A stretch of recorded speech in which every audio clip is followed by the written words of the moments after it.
नमस्कार, भक्ति दर्शन समाचारमा स्वागत छ। म हेमा शर्मा।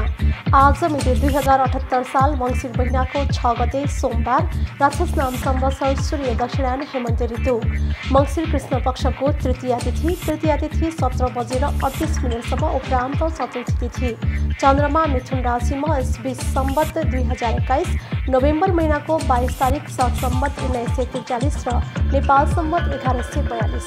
आज सूर्योदय बिहान 6:31 र सूर्यास्त साँझ 5:07। सर्वप्रथम अहिलेसम्मका प्रमुख समाचार।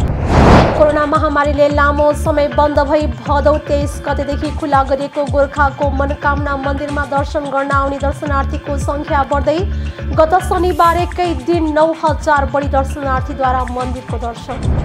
संस्कृति पर्यटन तथा नागरिक उड्डयन मन्त्रालयको आयोजनामा पाशुपत क्षेत्र स्थित हंस मण्डपमा एक दिने योग शिविर सम्पन्न। योग शिविरबाट नेपालीहरूको नियमित योग गर्ने र स्वस्थ रहने बानीको विकासका साथै नेपालको पर्यटन प्रवर्धन हुने मन्त्रालयको अपेक्षा। यसैबीच नेपाल पर्यटन बोर्डले नेपालको आध्यात्मिक र योग पर्यटन प्रवर्धन गर्न भारतीय योग गुरु रामदेवलाई पर्यटन सद्भावना दूत बन्न प्रस्ताव।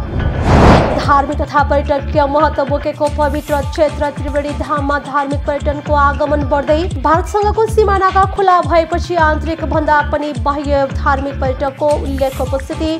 नारायणी नदीको मनोरम दृश्य अवलोकन गर्दै डुङ्गामा सैर गर्न पाउँदा पर्यटक दङ्ग। डुङ्गा सैर यहाँका मानिसको आय स्रोतको माध्यम बन्दै नेपालको पर्यटकीय क्षेत्रका रूपमा परिचित सुनसरीको रामधुनी नगरपालिका स्थित रामधुनी मन्दिरमा यस वर्ष मङ्सिर 17 गते बाला चतुर्दशीका दिन धुमधामका साथ मेला लाग्दै रामायण र भगवान रामको पौराणिक कथासँग जोडिएको क्षेत्र भएकाले रामधुनीको बाला चतुर्दशी मेलालाई आन्तरिकका साथै छिमेकी राष्ट्र भारतका भक्तजनले महत्त्वका साथ हेर्ने।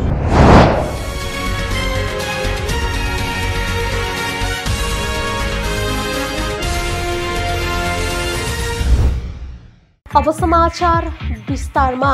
गोर्खाको मनोकामना मन्दिरमा दर्शन गर्न आउने दर्शनार्थीको संख्या बढ्दै गएको छ। कोरोना महामारीले लामो समय बन्द भई भदौ 23 गतेदेखि खुला गरिएको मनोकामना मन्दिरमा आउने दर्शनार्थी बढ्दै गएका हुन्।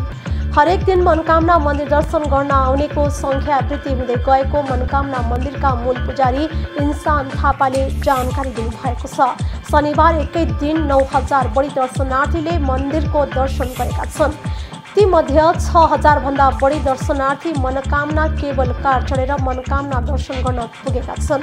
मनोकामना दर्शन प्रणालीका नायब महाप्रबन्धक उज्जवल शेरचनले शनिबार एकै दिन 6,700ले केबल कार चढेको बताउनु भएको छ।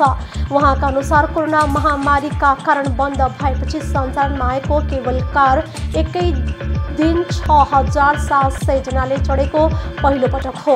कोरोना महामारी अघि दैनिक 4,500 भन्दा बढी दर्शनार्थी केबल कार चढेर मनोकामना मन्दिर पुग्ने गरेका थिए।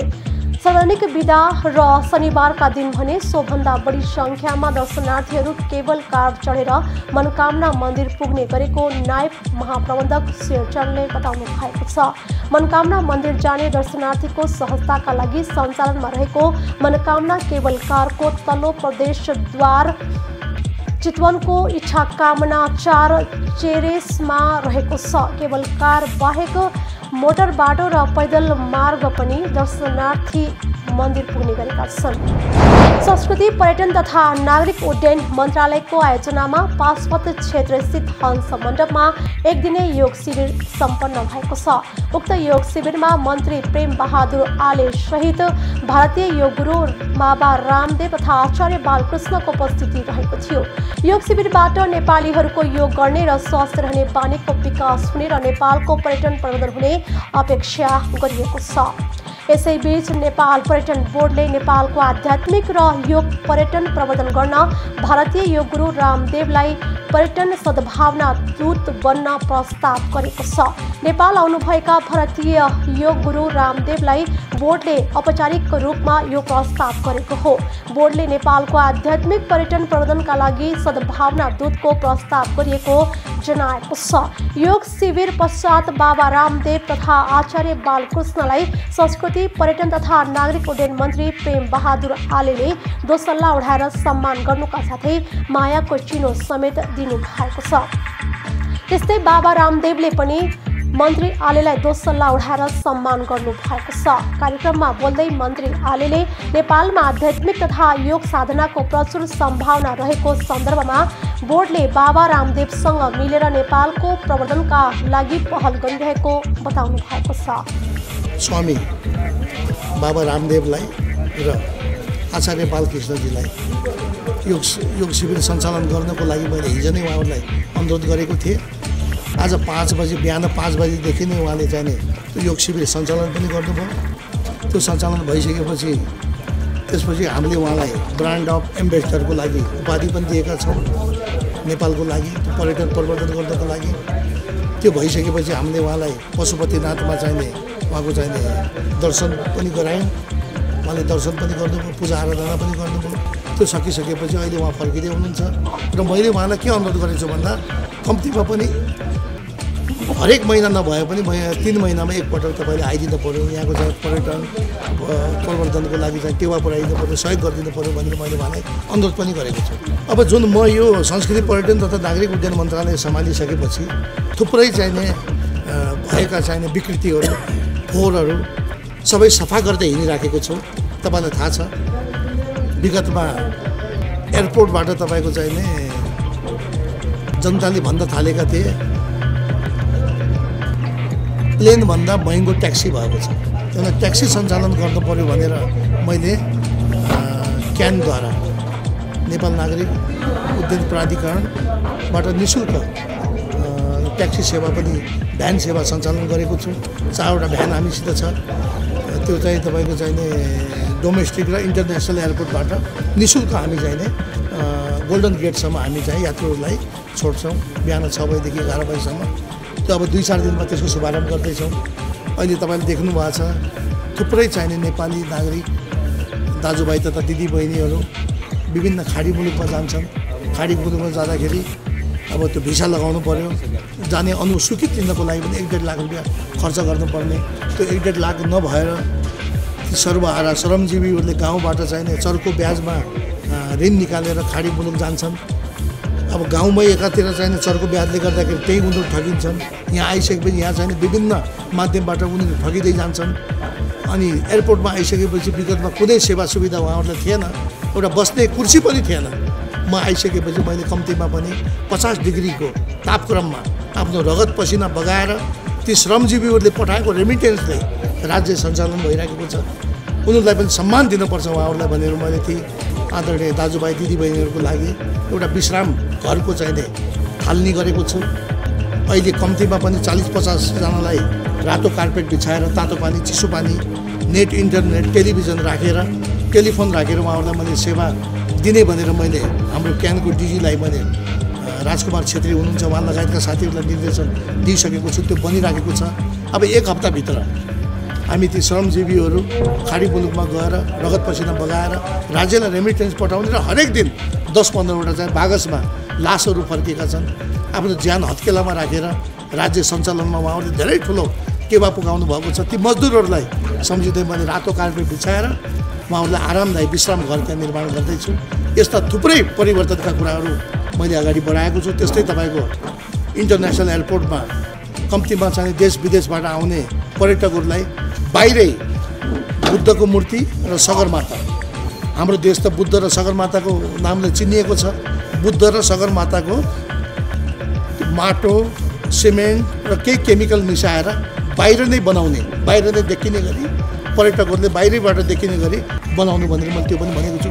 यस्ता थुप्रै सरसफाइका कुराहरू छन्। यही हामी पशुपतिको क्षेत्र विकास कोषको हाताभित्र हामी देख्न सक्छौँ। यहाँ पनि धेरै ठाउँमा चाहिँ फोहोरहरू छ, यसलाई चाहिँ सरसफाइ गर्ने। अब क्रियापुत्रीहरू त्यहाँ बसेका छन् तर टोयलेटको व्यवस्था राम्रो छैन, त्यसलाई सरसफाइ गर्दै सबै कुरालाई क्रमशः सुधार्दै जाँदैछ। नेपाललाई मूलतः साहसिक पर्यटकीय गन्तव्यका रूपमा हेर्ने गरिएको छ, तर नेपाल साहसिक गन्तव्यका साथै संस्कृति, प्रकृति र आध्यात्मिक पर्यटनको पनि सङ्गम हो। यसलाई प्रवर्धन गर्न यो प्रयासले सहयोग पुग्ने आफूहरूको विश्वास रहेको बोर्डले जनाएको छ। यसैबीच योग गुरु रामदेव तथा आचार्य बालकृष्णसँग बोर्डका कार्यकारी प्रमुख डाक्टर धनञ्जय रेग्मी बीच भएको भेटवार्तामा नेपालको आध्यात्मिक र योग पर्यटन प्रवर्धनलाई अगाडि बढाउने विषयमा छलफल भएको छ। योग गुरु रामदेवले नेपाल वैदिक सनातन एवं धार्मिक संस्कृतिले धनी अद्वितीय देश भएको भन्दै आफूले यहाँको धार्मिक तथा आध्यात्मिक पर्यटन प्रबन्धनमा आफ्नो सधैँ सकारात्मक दृष्टिकोण रहेको बताउनु भएको छ। नेपाल स्वभाव से ही एक आध्यात्मिक देश और नेपाल की प्रकृति और नेपाल की संस्कृति विश्वजयी संस्कृति और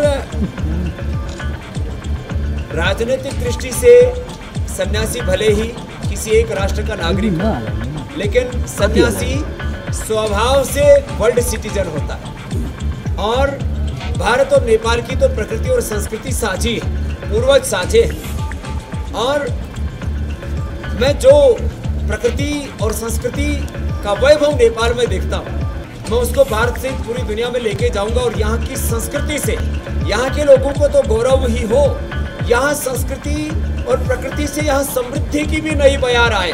इसके लिए हम जो प्रस्ताव दिया है इस पर गंभीरता से विचार करके जल्दी इस पर निर्णय करेंगे और इस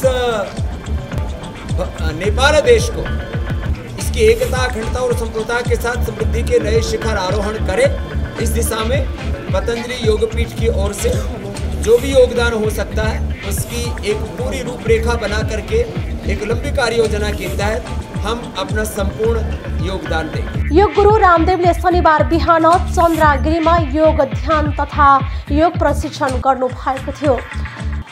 बिहिबार नेपाल आउनुभएका योग गुरु रामदेव तथा आचार्य बालकृष्ण आइतबार योग शिविर पश्चात नेपाल वायु सेवा निगमको नियमित उडान मार्फत भारतको नयाँ दिल्ली प्रस्थान गर्नु भएको छ। नेपालको पर्यटकीय क्षेत्रका रूपमा परिचित सुनसरीको रामधुनी नगरपालिका स्थित रामधुनी मन्दिरमा यस वर्ष मङ्सिर 17 गते बाला चतुर्दशीका दिन धुमधामका साथ मेला लाग्ने भएको छ। मेलाको पूर्व सन्ध्यामा मन्दिर क्षेत्रको सरसफाई, धर्मशाला र पर्यटक बस्ने क्षेत्रलाई सरसफाई गरिएको छ। विगतको तुलनामा मन्दिर क्षेत्र अहिले आकर्षक बनाइएको छ। बाला चतुर्दशी मेलाको तयारी अन्तिम चरणमा पुगेको बताइएको छ। रामायण र भगवान रामको रामकथा कहानीसँग जोडिएको क्षेत्र भएकाले रामधुनीको बाला चतुर्दशी मेलालाई आन्तरिकका साथै छिमेकी राष्ट्र भारतका भक्तजन र धार्मिक पर्यटकले समेत महत्त्वका साथ लिने गरेका छन्। जिल्लाको रामधुनी नगरपालिका स्थित सिङ्गिया बराह क्षेत्र नगरपालिकाको प्रकाशपुर र भोक्राहा नरसिंह गाउँपालिकाको मध्य भागमा पर्ने भए पनि जङ्गलको मध्य क्षेत्रको प्रख्यात धार्मिक स्थलको नाम हो रामधुनी, जहाँ प्रत्येक वर्ष बाला चतुर्दशी, विवाह पञ्चमी तथा रामनवमीको दिन ठुलो मेला लाग्ने गरेको छ। गत वर्ष कोरोनाका कारणले प्रभावित बनेको मेला यस वर्ष भव्यताका साथ लाग्दैछ। बन्द हडताल र निषेधाज्ञा खुलेको र सीमामा लगाइएको प्रतिबन्ध समेत खुल्ला भएकाले मेला भव्य हुने आशा गरिएको छ। यहाँको धुनी मन्दिर, राम मन्दिर, हनुमान मन्दिर सहितका मन्दिर र विश्राम स्थल तथा पोखरीको सरसफाई र रङरोगनको काम समेत भइरहेको छ। केही बाबा र मजदुर दिनभर मन्दिर क्षेत्रको सरसफाई र रङरोगनको काममा खटिरहेको दृश्य देख्न सकिन्छ। भगवान राम 14 वर्ष वनवासको समयमा आएको बेला रामधुनीको बीचमा रहेको पोखरी अझै रहेको छ, जुन पोखरीमा सीताले नुहाएको स्थानीयको दाबी छ। 350 वर्ष अगाडि नै जङ्गलमा रहेको तर केही वर्ष अघिसम्म जीर्ण अवस्थामा पुगेको उक्त पोखरीको गत वर्ष पनि सफाई गरिएको थियो। पूर्वी नेपालमा मात्रै नभई देशभर र भारतको विशेष गरी अयोध्या नगरी तथा राजधानी नयाँ दिल्ली, गुजरात, बिहार, सहरसा लगायत क्षेत्रका महात्मा र बाबाहरूको रोजाइमा पर्ने सुनसरीको रामधुनीमा मेला हुनुअघि दर्जनौं बाबा आइसकेको दृश्य पनि मन्दिर परिसरमा देख्न सकिन्छ। बाबाहरूको दृश्यले रामधुनी मेला भव्य र सभ्य तरिकाबाट सम्पन्न हुने सङ्केत देखिन्छ। खासमा जिल्लाको सदरमुकाम इनरुवाबाट करिब 17 किलोमिटर उत्तरमा रहेको यस धुनीमा चारैतिर घना जङ्गल र सुन्दर फुलबारीका बीचमा धुनी स्थल रहेकोमा हाल फुलबारी नभए पनि त्रेतायुगदेखि जल्न सुरु गरेको अखण्ड धुनी आजसम्म पनि निरन्तर बलिरहेको अचम्म लाग्दो मन्दिरमा धुवा र धूप अनि विभूत लगाई लिएर फर्कन पाइन्छ। किंवदन्तीमा आधारित यो स्थान प्रदेश एकै प्रसिद्ध धार्मिक तीर्थस्थलका रूपमा परिचित रहेको छ। रामनवमी, विवाह पञ्चमी र बाला चतुर्दशीमा लाग्ने मेलामा लाखौंको संख्यामा भक्तजनहरू आउने गरी पनि कोरोना महामारीपछि घट्दो क्रममा रहेको बताइन्छ। रामधुनी संरक्षित वन क्षेत्र कार्यक्रम र रामधुनी क्षेत्र संरक्षण विकास समितिले पनि तयारी गरेका छन्। यहाँ नेपाल, भारत तथा भुटानका वैदिक सनातन धर्मावलम्बीहरू पुग्ने गरेका छन्। यस पवित्र स्थलमा त्रेतायुगमा रामचन्द्रले बास बस्दा बालेको धुनी निरन्तर जलिरहेको छ। रामले लगाएको खराउ चोरी भइसकेको बताइएको छ। वनवासका क्रममा रामले छाडेको खराउ केही वर्ष अघि चोरी भएको हो। उक्त स्थलमा हाल कृत्रिम खराउ बनाएर राखिएको छ। आन्तरिक तथा बाह्य पर्यटक उक्त खराउ हेर्न त्यहाँ पुग्ने गरेका छन्। यस पवित्र स्थलमा त्रेतायुगमा रामचन्द्रले बास बस्दा बालेको धुनी निरन्तर चलिरहेको र कथन कदाचित निभेमा धरानस्थित पिण्डेश्वरमा रहेको अखण्ड दीपबाट प्रज्वलित गर्नुपर्ने र पिण्डेश्वरको अखण्ड दीप निभेमा रामधुनीको धुनीबाट आगो लगी सल्काउनु पर्ने परम्परा अझै पनि विद्यमान छ। खराउ चोरी भए पनि त्यस बेलामा छाडिएको फलामको रथका पाङ्ग्रा भने मन्दिर बाहिर तुलसीको बोटले घेरेको अवस्थामा देखिन्छ। त्यसलाई 10 जनाले समेत उचाल्न नसक्ने बताइन्छ। कृष्णराज उदासीले रामचन्द्रको पाउ स्पर्श भएको यस पवित्र भूमिमा आफ्नो ध्यानलाई पूर्ण गर्न बसेका बाबा बनसखण्डी नाम गरेका योगी रामचन्द्रले जगाएका अग्निलाई निभ्न नदी राखेर त्यसबाट प्राप्त भएको विभूत प्रसादका रूपमा वितरण गर्ने प्रचलन सुरु भएको बताउनु भएको छ।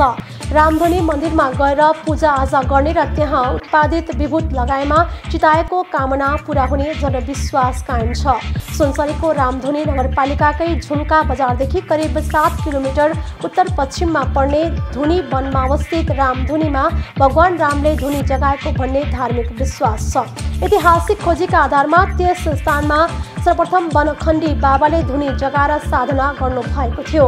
रामधुनीमा धुनी मन्दिर तथा दरबार मन्दिर, हनुमान परेवा, हरिण गौशाला, पोखरी लगायत रहेका छन्। मन्दिरमा सधैँ एउटा सासको मुढो सल्काएर राखिन्छ र उक्त मुढो जलिरहेको हुन्छ, जसको खरानी नै त्यहाँको देवप्रसाद मानिन्छ। रामधुनी धार्मिक पर्यटन क्षेत्र मात्र नभएर फिसिङ, जङ्गल सफारी, नौका सैर, बर्ड वाचिङ र जलक्रीडाका लागि समेत महत्त्वपूर्ण मानिन्छ।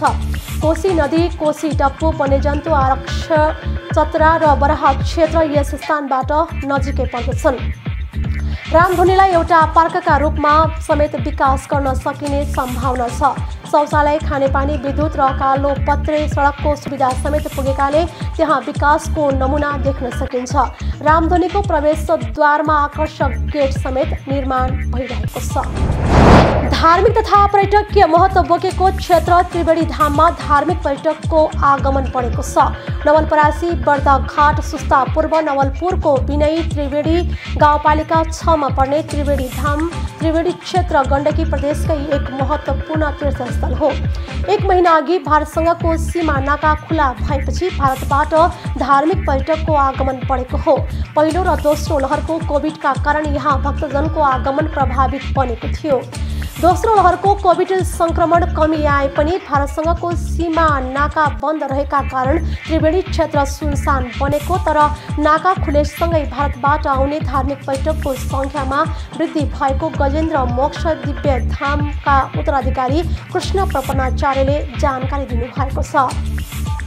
कृष्ण प्रपन्नाचार्यले दिनुभएको जानकारी अनुसार भारतसँगको सीमा नाका खुलेपछि दैनिक 500 का हाराहारीमा त्रिवेणी धाममा दर्शन र घुम्नका लागि पर्यटक पुग्ने गरेका छन्।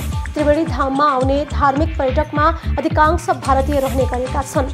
त्रिवेणी पुग्ने नेपालको संख्या निकै कम हुने गरेको छ। कृष्ण प्रपन्नाचार्यका अनुसार त्रिवेणीमा आउने पर्यटकमा 65% भारतदेखि र 35% नेपाली रहेका छन्। पछिल्लो समय नेपालतर्फबाट आउने बाटो घाटो बिग्रेका कारण टाढा टाढाबाट आउने नेपालीको संख्यामा कमी आएको हो। नजिकै पाएक पर्नेहरू मात्रै त्रिवेणी पुग्ने गरेका छन्। यहाँ शनिबार र आइतबार पर्यटक बढी पुग्ने गरेका छन्। माघे संक्रान्ति, औँसी, श्रावण महिनाको सोमबार, नयाँ वर्ष जस्ता विशेष पर्व र विशेष दिनमा यहाँ 20,000 सम्म भक्तजन तथा पर्यटकको आगमन हुने गरेको बताइएको छ। पछिल्लो समय यहाँ पर्यटकको मुख्य आकर्षण बनेको शीश महलले त्रिवेणीको नामै परिवर्तन गरेको प्रपन्नाचार्य बताउनुहुन्छ। अहिले शीश महल भएको ठाउँ भनेर त्रिवेणीलाई चिनिन थालेको उहाँको भनाइ छ। शीश महलको भित्री भागमा सिसाको पर्खाल बनाइएको छ। यहाँभित्र प्रवेश गर्दा एकै व्यक्तिका धेरै आकृति देखिन्छन्। महलभित्र आकर्षक राधा कृष्ण भगवानको मूर्ति राखिएको छ। धामको खर्च व्यवस्थापनका लागि शीश महल मुख्य स्रोत बनेको छ। यस्तै यहाँको अर्को आकर्षक नारायणी नदीमा डुङ्गा सैर बनेको छ। नारायणी नदीको मनोरम दृश्य अवलोकन गर्दै डुङ्गामा सैर गरी पर्यटकले रमाइलो गर्ने गरेका छन् भने यहाँका मानिसको आय स्रोतको माध्यम समेत बनेको छ। ती नदी नारायणी, गण्डकी, सोनाभद्र र पूर्णभद्रको संगमस्थल भएकाले यस क्षेत्रको नाम त्रिवेणी रहन गएको हो। यहाँ विभिन्न धार्मिक मठ मन्दिरका सँगै मनोरम दृश्य अवलोकन गर्न पाइने हुँदा यहाँ पुग्न जो कोहीको मनमा शान्ति र आनन्द हुने गरेको छ। धाम क्षेत्रमा निर्माण गरिएका विभिन्न मठ मन्दिरले यहाँको सुन्दरतालाई बढाएको छ। गजेन्द्र मोक्ष दिव्य धाममा आएका पर्यटकलाई वैदिककालीन कला र सभ्यता झल्कने किसिमले निर्मित मन्दिर परिसरमा विभिन्न दृश्यले लोभ्याउने गरेको छ। 6 बिघा क्षेत्रफलमा फैलिएको गजेन्द्र मोक्ष दिव्य धाम परिसरमा विभिन्न कला संस्कृति, आगम शिल्प, तन्त्र शिल्पको विधिबाट निर्मित गजेन्द्र मोक्ष नारायण मन्दिर, अष्टकोणात्मक प्यागोडा शैलीमा निर्मित शीश महल आदिले यहाँको गरिमा र महत्त्व अझै बढाएको छ। अनन्त श्री विभूषित मुक्तिनाथ पीठाधीश्वर स्वामी कमलनयनाचार्य श्रीजी महाराज मुक्तिनाथ बाबाको सक्रियतामा धाम परिसरमा गजेन्द्र मोक्ष नारायण मन्दिर, पाठशाला, गजेन्द्र मोक्ष कामधेनु गौशाला, धर्मशाला लगायत विभिन्न संरचना निर्माण गरिएको छ। गजेन्द्र मोक्ष धाम सहित यस आसपासमा माता सीताको पाताल प्रवेश भूमि, वाल्मीकि आश्रम, महर्षि वाल्मीकिले आदि काव्य वाल्मीकि रामायण लेखेको स्थान, लव र कुशको जन्मभूमि आदि यहाँका धार्मिक पर्यटकीय गन्तव्य रहेका छन्।